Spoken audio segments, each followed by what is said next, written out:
We know we'll have distractions, is my point. We know we'll have a lot of things going on. There may be some folks in your audience who are looking at you with a death stare. There may be some audience members who are looking at you leaned in, like Venice, and thank you. No, I appreciate it. I like the leaning in because it makes me feel like you're engaged and you're listening to me, as an example. But everyone won't be that way. Without moving, what do you think your body language is saying to me? Right?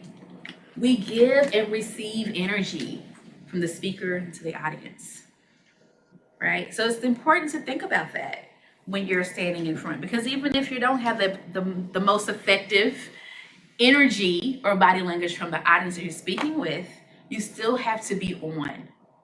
And the book talks about performing.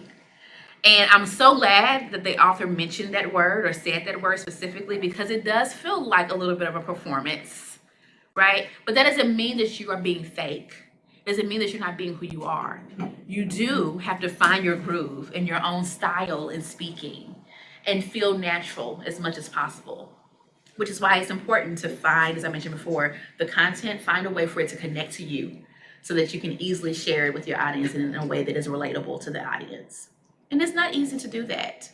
It's not easy to do that. But sometimes in your hook, you can tell a story, you can give an example, an anecdote in some way, analogy, to make sure that what you're sharing compares to the story that you're telling, or aligns rather with the story you're telling, so it can connect with the audience.